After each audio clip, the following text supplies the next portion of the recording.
There is a new predator in the skies. It comes from Russia. It carries the NATO reporting name Felon. This is the Sukhoi Su-57. It represents a massive leap for Russian air power. The jet is shrouded in both secrecy and speculation. Some see it as a true world beater, others view it with deep skepticism, but no one can ignore its presence. The Su-57 is a statement. It is a declaration. Russia remains a top-tier player in the complex game of aerial warfare. Its very existence forces Western air forces to rethink their strategies and re-evaluate their technological edge. That process has been underway for years but is now accelerating. The Su-57 is not just another fighter jet. It is a multi-role combat platform, designed to achieve air superiority. It can strike targets on the ground. It can strike targets at sea. This makes it incredibly versatile. The aircraft embodies Russia's military ambitions. It is a symbol of technological resurgence. Moscow wants the world to know its aerospace industry is still capable of producing cutting-edge hardware. The Felon is the billboard for that message. The story of the Su-57 begins in the ashes of the Soviet Union.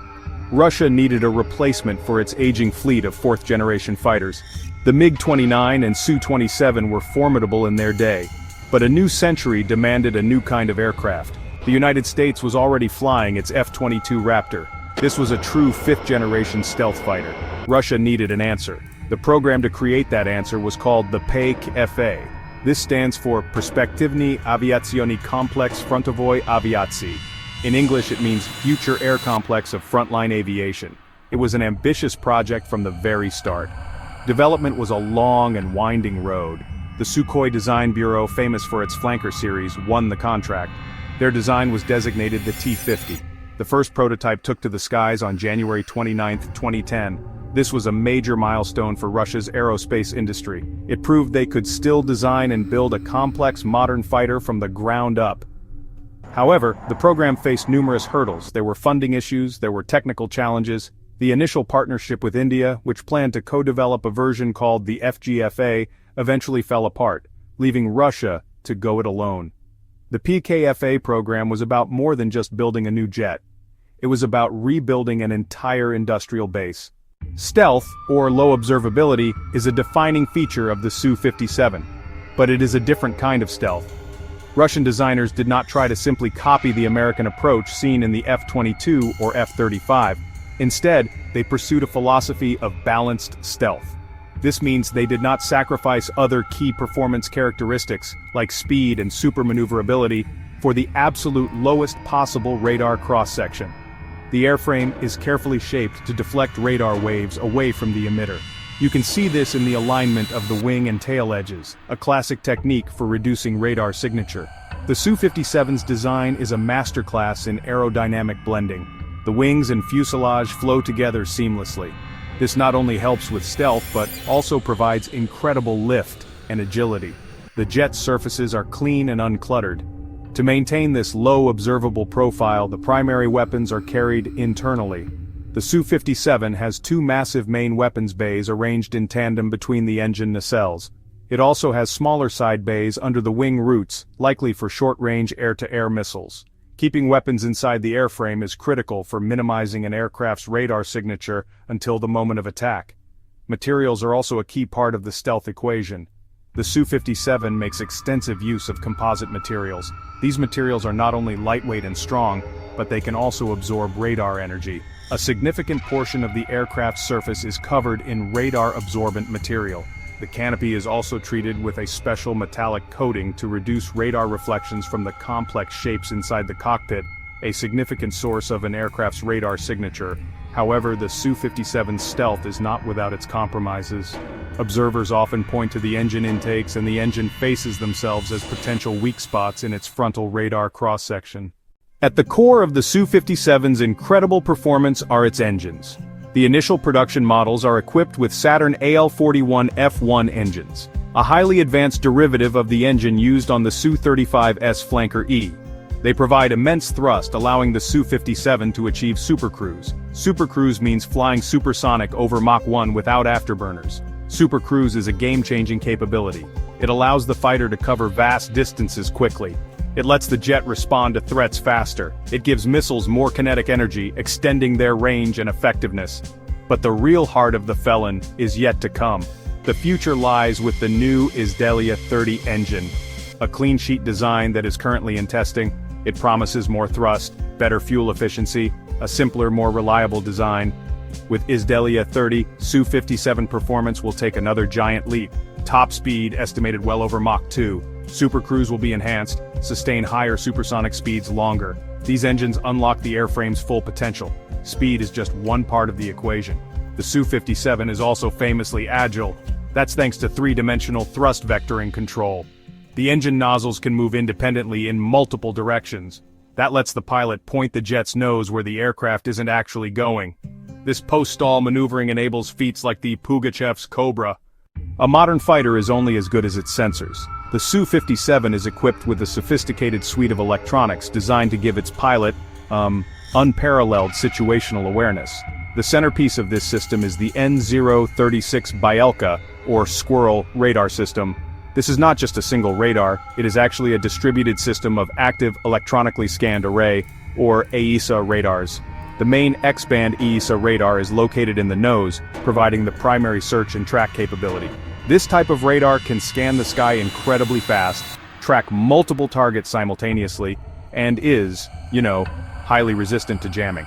What makes the Bielka system unique are the additional radar arrays.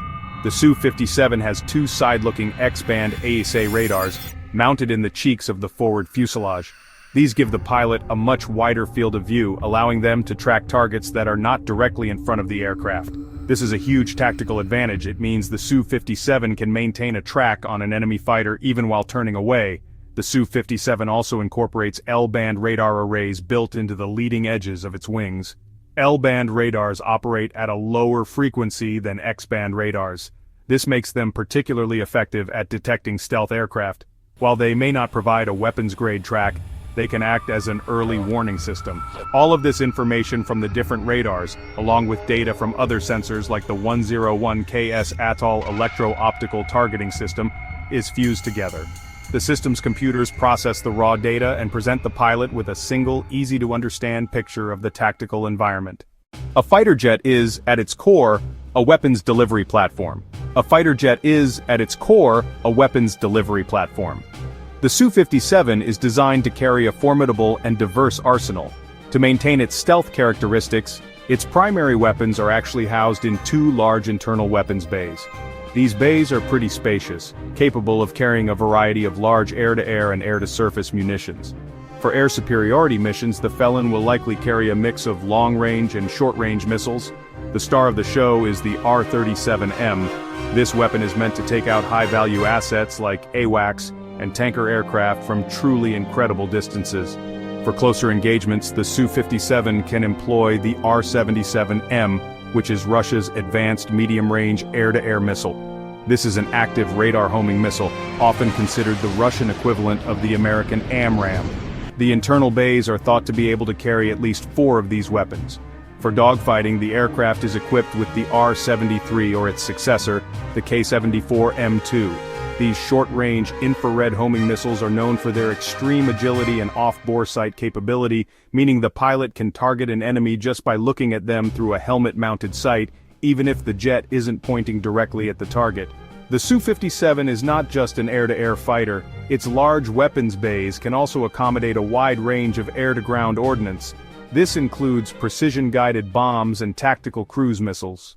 So, how does the Su-57 stack up against its main rivals? This is honestly the billion-dollar question. The primary benchmarks for any modern fighter are America's 5th-generation aircraft. F-22 Raptor, F-35 Lightning II. The F-22 is widely considered the world's premier air superiority fighter. It's defined by extreme stealth, high speed, and advanced integrated avionics. In a head-to-head comparison, most analysts believe the F-22 has a significant stealth advantage over the Su-57. It would likely detect the Felon first in a beyond visual range engagement. However, the Su-57's super maneuverability and its advanced infrared search and track system IRS could give it an edge if the fight gets close. The comparison with the F-35 is a bit more complex. The F-35 is not a pure air superiority fighter like the F-22. It's more of a multi-role jack of all trades. Its greatest strength is its sensor fusion and networking capability. It acts as a flying quarterback, gathering and sharing data across the battle space. The F-35 likely has a better all-aspect stealth profile than the Su-57. However, the Su-57 has a clear advantage in raw kinematic performance. It's faster, can fly higher, and is far more agile. A potential engagement would be a battle of philosophies, the F-35's situational awareness versus the Su-57's speed and maneuverability. The Su-57 is full of unique features that set it apart. One of its most intriguing capabilities is its potential role as a loyal wingman controller. The Russian military is developing UCAVs like the S-70 Okhotnik V. The concept is for a Su-57 pilot to control a team of these drones from the cockpit. The Su-57 has seen limited combat. It was deployed to Syria for evaluation. More recently, it's reportedly been used in Ukraine. Those deployments provide real-world data. They let engineers test sensors and systems against modern Western air defenses. A notable fact is its sheer size. It's much larger than the F-22 Raptor. That size comes from design needs. It has large internal bays to carry Russia's big missiles. It needs a large fuel fraction for the long range to patrol vast territory. The Sukhoi Su-57 Felon is, without a doubt, a landmark achievement for Russian aerospace engineering. It's a powerful and complex machine, the culmination of decades of research and development. The Su-57's greatest strengths lie in its balanced design.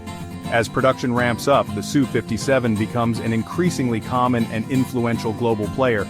The Su-57 has firmly established its place at the top table of modern fighters, but what isn't in doubt is its significance. It has changed the conversation around air combat forever, ensuring the skies of the future will be far more contested and complex.